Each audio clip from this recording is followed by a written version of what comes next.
release. We call for his release. We call on the Nigerian Bar Association too to rise up. We cannot continue to watch things happen like this. Otherwise, people will lose faith in judiciary. People will lose faith in court process. Thank you. I'm done. Hold on. Yes, sir. Thank you very much. Don't worry, we're together. Yes, thank you, sir. You're not going anywhere. They are a bunch of thugs. That's what they are. And if Nigerian law enforcement is going to be driven by thugs, this stuff was unnecessary. I was telling the guy in white, I said, talk to his lawyer. That is Elias. Why are you dragging him for? Talk to his lawyer. No, you have to drag him. That is CSP. You broke everything all over this place for what? You also anti-vice, FCTC ID. That is the person who led the thuggery and brigandage today. You know, it's terrible. You shouldn't do that.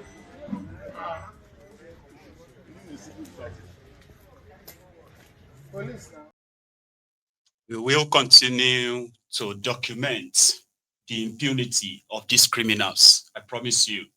The table will turn. I also promise you that they will be on the other side someday, sooner or later. It's going to happen. That's why we have to keep documenting it. And those who are, nudging them on, enabling them, praising them, beating, killing, and all of that, we awaited the official video of that assault, by the way.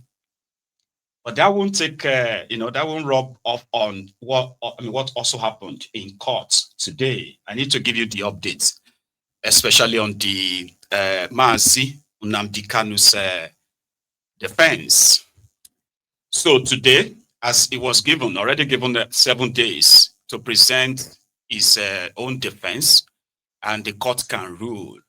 So yesterday, Mazi, Nnamdi Kanu shocked everyone when he, approached the judge to say, well, he will be representing himself going forward. And doing so means that all the legal materials, the case and everything that concerned his case would have to be forwarded to him for him to study the whole thing, and then he can put up his defense. So that happened in the courtroom today, and the court adjourned till the 27th of October for him to continue his defense. But here is something I can possibly read back to you. A summary, should I say the summary of what transpired during the second day of Mazi Nnamdi Kanu's supposed defense. It's going to need more than that 7 days. And that is what will also take us to where we can set part. Well, first, so today in court, right, the summary, you have Nnamdi Kanu's request for a time, right, to study his file concerning the case. So Mazi Nnamdi Kanu informed the court that his legal team had been disengaged only yesterday, and that Thursday being a non-visitation day, there was no lawful means for anyone to deliver his legal files to him in DSS custody. His special counsel and brother, who usually provides these materials, are themselves in illegal government detention right now. The request for time was a constitutional demand under Section 36, subsection 6B of your constitution, not a delay tactic. 2, Mazi Nnamdi Kanu requested that his consultation days with legal and medical consultants be expanded from 3 days per week to 5, which the court granted. He also protested that the DSS continues to bog his privileged conversations with counsel, contrary to Section 35 and 36 of the Constitution and Rule 14 of the United Nations Basic Principles on the role of lawyers. This was Nnamdi Kanu and George now making all these requests, and he got some of them. His defense has begun, so you know, right?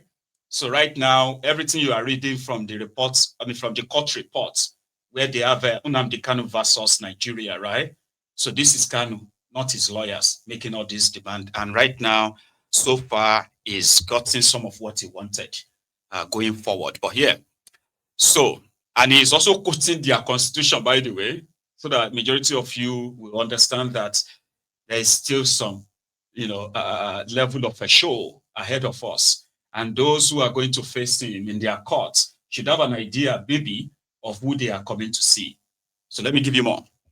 So Omotocho, the justice, justice, claimed he advocated his courtroom for consultation and that Kanu failed to utilize it.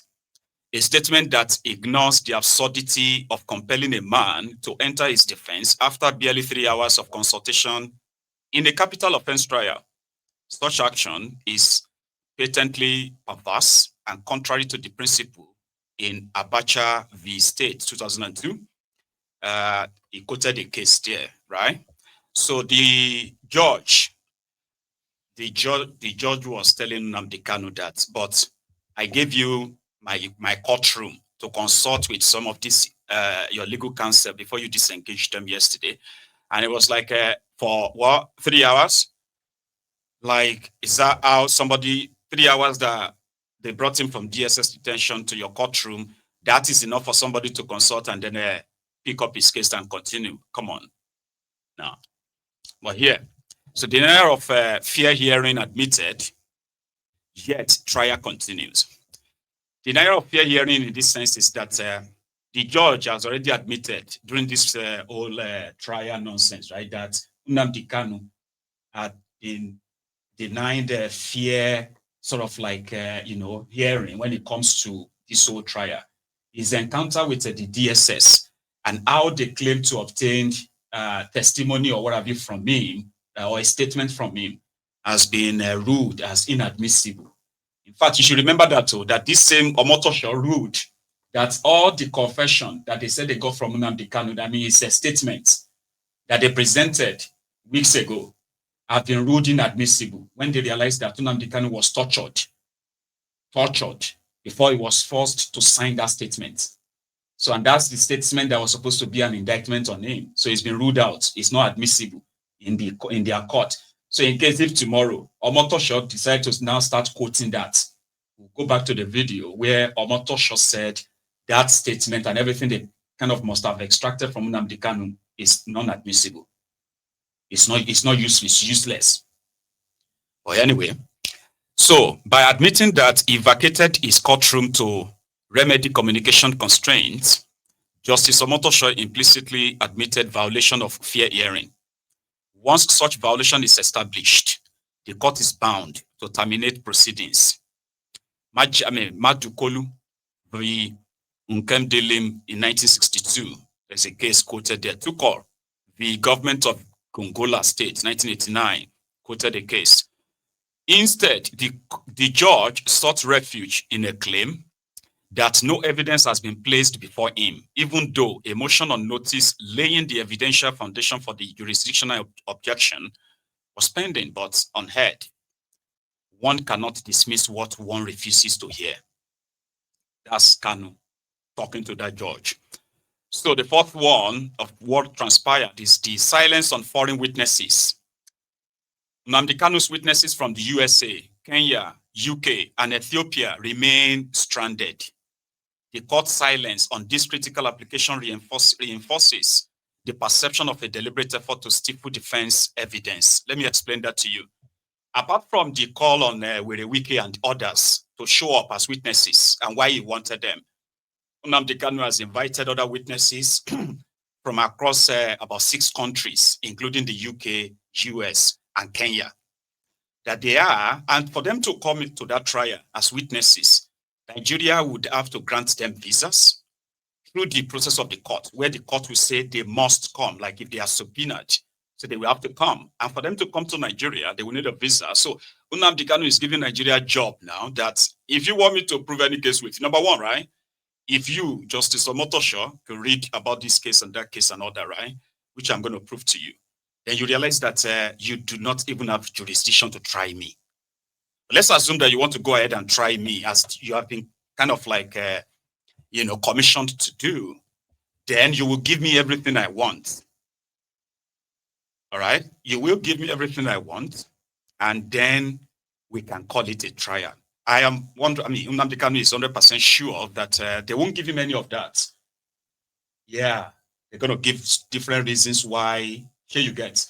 So Nnamdi Kanu is helping Nigeria to not only, right, to actually get so busy for what they have done right? To make it even more difficult for them in their scripts of trying to, in their script of persecuting him. So it's going to take a lot of other government agencies, parastatals, government staffs, and the rest of them that will be invited. And Nigeria will pay. I'm just saying. So his final parties that the denial of certified true copies, CTCs, when Nnamdi Kanu was about to request for the certified true copy of the transcripts and the ruling on his oral jurisdictional objection to enable him proceed to the appeal court, Justice Omotosho abruptly called another case and ordered Nnamdi Kanu to leave his court, an act reminiscent of contempt for open justice and Section 36, subsection 1, guarantees of public hearing and record access. This is the truth, as you must know. So Nnamdi Kanu, like I told you yesterday, is not really looking to him, to prove anything to anyone. He's there. It's like they have created a stage. You see that stage they have set there to perform for you. Like those of you who are expecting them to kill him, he should rot in jail, he should die there, he should this or that. Your government, your criminal government has set a stage to perform that act for you. But guess what? The man they are coming to make the spectacle for you that to laugh at is actually coming to ridicule not just APC, is coming to ridicule every institution that's meant to do something and prevent this kind of a madness, but did nothing. The stage they are setting is going to be overtaken by him at the end of the day. And this is one of the reasons why his own representatives, the Constant House of Rep member representing his constituency from Abia State, right, was on Arise last night because he was in court when Nnamdi Kanu shocked everybody and was like, I'm going to face these guys myself, right? And here is his own understanding of why it has gotten to this. So the credit for this goes to the Arise, by the way, right? So listen to this. It is a long watch. Well, he had discussions with the legal team yesterday, and all of us were shocked when we came to court and the Honorable Attorney General of the Federation previous, Kanu Agabi, announced to the court that himself and the legal team, especially those of the Inner Temple, are withdrawing. And the judge also was shocked and asked Mazi Nnamdi Kanu about it, and he concurred that for now that he would take charge of his defense. Doesn't mean that if tomorrow an opportunity arises that lawyers will not also be part of it. So, but for today, probably tomorrow, he would take charge of his defense. So that's what happened in court. And were you surprised? I was pleasantly surprised. Pleasantly or shocked? Well, surprised and shocked at the same time. In terms that none of us knew about it. I came to court, just like I've always done, attend the court hearings and all the stuff, and I sat there listening. I kept making the contributions. It's just between Mazi Nnamdi Kanu, the prosecution team and the defense team, and the judge. So as of today, the lawyers have virtually stood down. Whether they have given Mazi Nnamdi Kanu his case files, I do not know.